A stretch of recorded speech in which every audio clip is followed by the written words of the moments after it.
வணக்கம் மாணவ செல்வங்களே, அனைவரும் நலமோடு இருக்கிறீர்களா? விலங்குகளின் பண்பு மற்றும் நுண்ணறிவு மற்றும் பல்வேறு சுற்றுச்சூழல் அமைப்புகளில் தாவரங்கள் மற்றும் விலங்குகளின் தழுவல்கள் பற்றிய காணொளியை பார்த்த பிறகு விலங்குகளின் இயல்பு, பண்பு மற்றும் புத்திசாலித்தனம் ஆகியவற்றை நீங்கள் அனைவரும் புரிந்து கொண்டீர்கள்.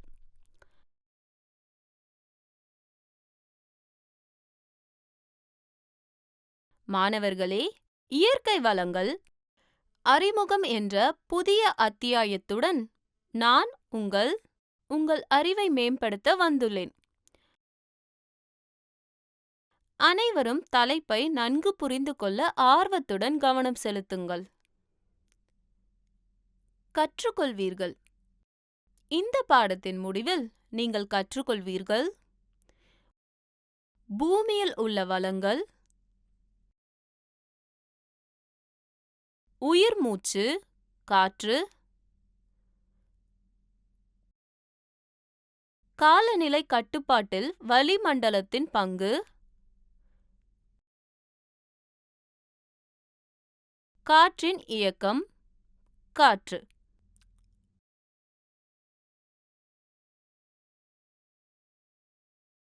முக்கிய வார்த்தைகள்: பல்லுயிர்,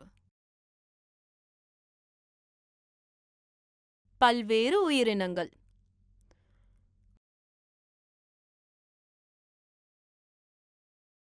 கடல் காற்று, நிலத்தின் மீது சூடான காற்று உயரும்போது கடல் மீது குளிர்ந்த காற்று உயரும். சூடான காற்று பதிலாக நில மேற்பரப்பில் பாய்கிறது. நிலக்காற்று, நிலத்திலிருந்து கடலுக்கு இரவில் வீசும் கடலோர காற்று.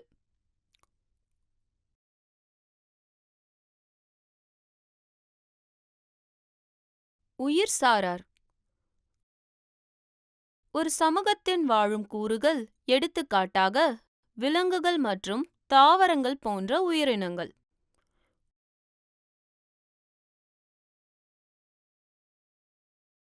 உயிரற்ற, உயிரற்ற கூறுகள் போன்றவை, அதாவது நீர், ஒளி, கதிர்வீச்சு, வெப்பநிலை, ஈரப்பதம், வளிமண்டலம்,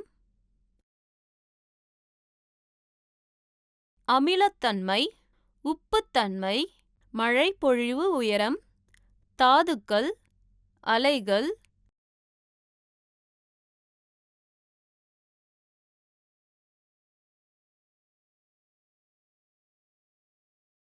மழை, கரைந்த பிராணவாயு, சத்துக்கள் மற்றும் மண்.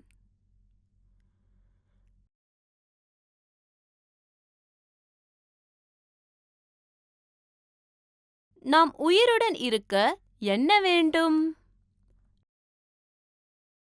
நமக்கு காற்று, நீர், உணவு, வெப்பநிலை மற்றும் ஒளி தேவை, சரியா? வளிமண்டலத்தில் நைட்ரஜன், பிராணவாயு, கரிமம், சல்பர், ஹைட்ரஜன் மற்றும் நீராவி போன்ற வாயுக்கள் உள்ளன.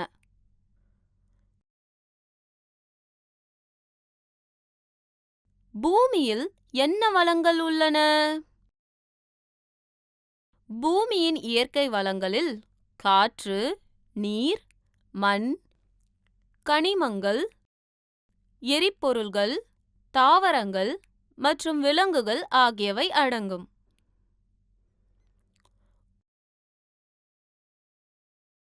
உயிர் மூச்சு, காற்று. பூமியின் வெளிப்புற மேலோடு கற்கோளம் என்று அழைக்கப்படுகிறது.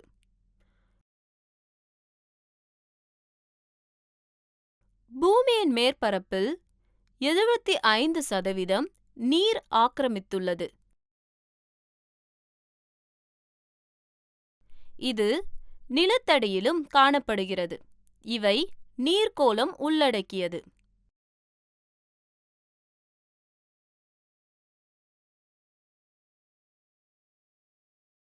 பூமி முழுவதையும் ஒரு போர்வை போல் மூடியிருக்கும் காற்று வளிமண்டலம் எனப்படும்.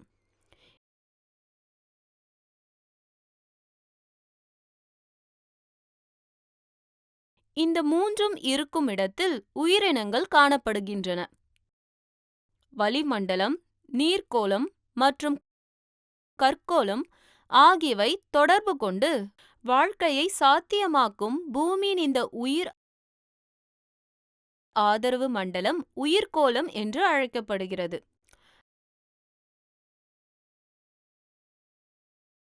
தாவரங்கள் மற்றும் விலங்குகள் போன்ற உயிரினங்கள் உயிர்க்கோளத்தின் உயிர்சார் கூறுகளை உருவாக்குகின்றன.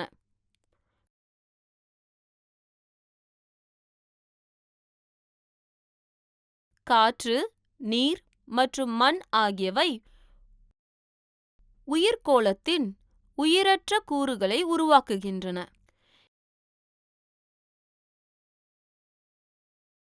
இந்த பூமியின் வாழ்க்கையில் உயிரற்ற கூறுகளை நிலைநிறுத்துவதில் அவற்றின் பங்கை புரிந்து கொள்ள விரிவாக படிப்போம்.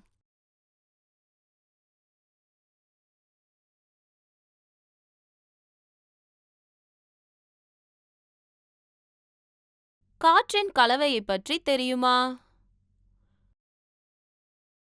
இது நைட்ரஜன், பிராணவாயு, கரிமில வாயு மற்றும் நீராவி போன்ற பல வாயுக்களின் கலவையாகும்.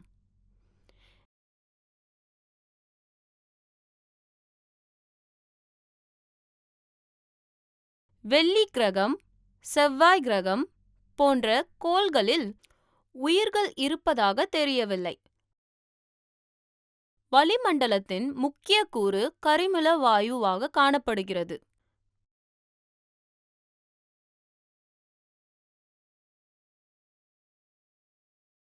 கரிமில வாயு வெள்ளி கிரகம் மற்றும் செவ்வாய் கிரகத்தின் வளிமண்டலத்தில் 95 முதல் 97% வரை உள்ளது. மெய்க்கரு உயிரி உயிரணுக்கள் மற்றும் பல நிலை கருவிலி உயிரணுக்கள்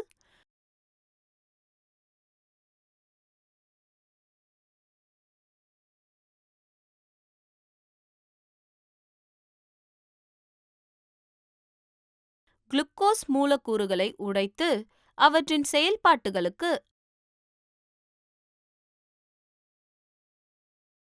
ஆற்றலை பெற பிராணவாயு தேவை. இதனால் கரிமில வாயு உற்பத்தியாகிறது.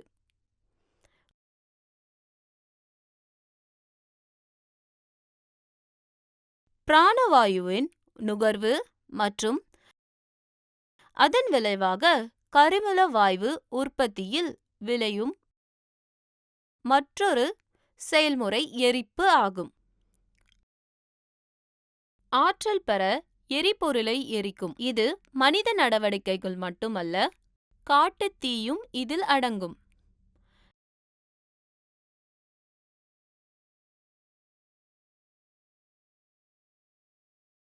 நமது வளிமண்டலத்தில் இருக்கும் கரிமில வாயு எவ்வாறு பயன்படுத்தப்படுகிறது தெரியுமா? கரிமில வாயு 2 வழிகளில் நிலையானது. பச்சை தாவரங்கள் சூரிய ஒளி முன்னிலையில்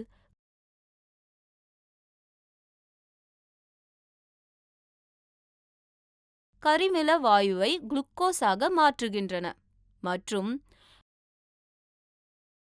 பல கடல் விலங்குகள் கடல் நீரில் கரைக்கப்படுகின்ற கரியகை பயன்படுத்தி வெளிப்புற ஓடுகளை உருவாக்குகின்றன.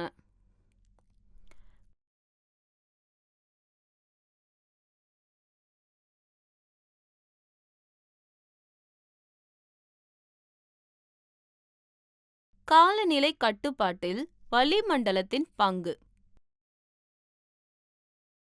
வளிமண்டலம் ஒரு போர்வையைப் போல பூமியை மூடுகிறது.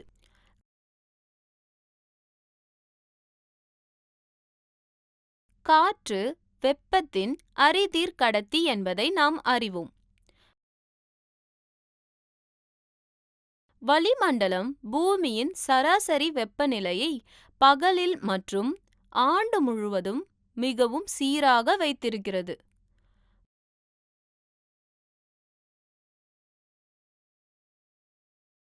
பகல் நேரத்தில் திடீரென வெப்பநிலை அதிகரிப்பதை வளிமண்டலம் தடுக்கிறது. இரவில் வெப்பம் செல்வதை மெதுவாக்குகிறது.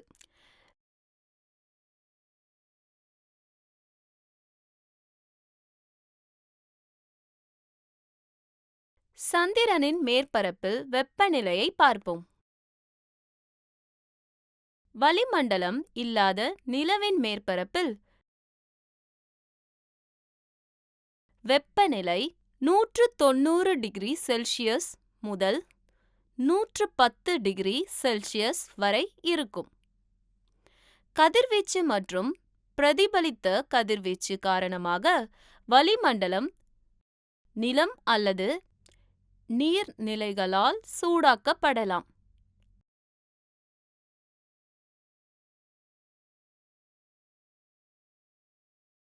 வெப்பம் அடையும் போது வெப்பச்சலன நீரோட்டங்கள் காற்றில் அமைக்கப்படுகின்றன. வெப்பச்சலன நீரோட்டங்களின் இயல்பை பற்றிய சில புரிதல்களை பெற இதை செய்வோம். பின்வரும் செயல்முறையை செய்து பார்ப்போம். ஒரு மெழுகுவர்த்தியை ஒரு குவளையில் அல்லது அகலமாக வாய் உள்ள பாட்டிலில் வைக்கவும். பாட்டில் மற்றும் ஒளி ஒரு தூபக்குச்சியை ஏற்றி பாட்டிலின் வாயின் அருகில்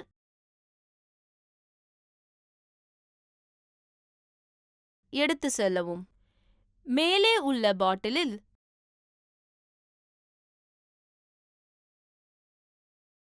வாயின் விளிம்பிற்கு அருகில் சற்று மேலேயும் மற்ற பகுதிகளிலும் தூபக்குச்சியை வைத்து காற்று எவ்வாறு பாய்கிறது என்பதை சரிபார்க்கவும்.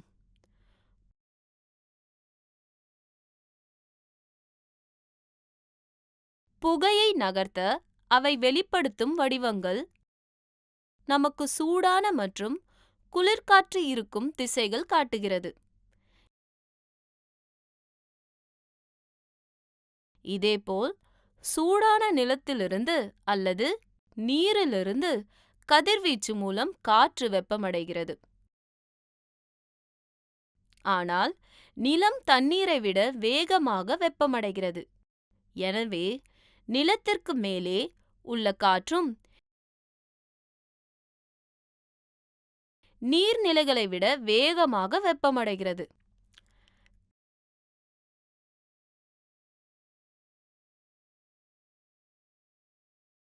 கரையோர நிலவரத்தை பார்த்தால் பகலில் நிலப்பகுதிகள் நிலத்திற்கு மேலே காற்று வேகமாக வெப்பமடைந்து உயரத் தொடங்குகிறது.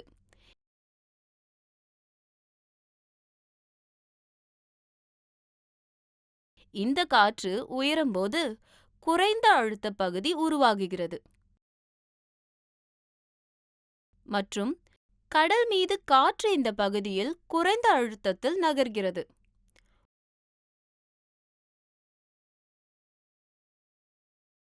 ஒரு பகுதியிலிருந்து மற்றொன்றுக்கு காற்றின் இயக்கம் காற்றை உருவாக்குகிறது.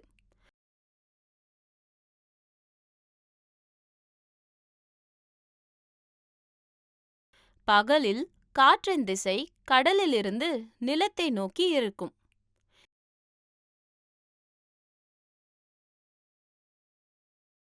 இரவில் நிலமும் கடலும் குளிர்ச்சியடைய தொடங்குகின்றன. நிலத்தை விட தண்ணீர் மெதுவாக குளிர்ச்சியடைவதால் நிலத்திற்கு மேலே உள்ள காற்றை விட தண்ணீருக்கு மேலே உள்ள காற்று வெப்பமாக இருக்கும். ஆனால் வேறு பல காரணிகளும் இவற்றை பாதிக்கின்றன. காற்று பூமியின் சுழற்சி மற்றும் காற்றின் பாதைகளில் மலைத்தொடர்கள் இருப்பது இந்த 2 காரணிகள் ஆகும். நினைவில் வைத்துக் கொள்ளுங்கள். பூமியில் கிடைக்கும் இயற்கை வளங்களில் காற்று, நீர், மண், கனிமங்கள், எரிபொருள்கள், தாவரங்கள் மற்றும் விலங்குகள் ஆகியவை அடங்கும்.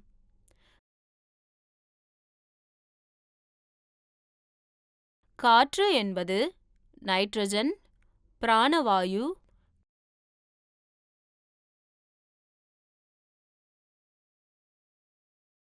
கரிமில வாயு மற்றும் நீராவி போன்ற பல வாயுக்களின் கலவையாகும்.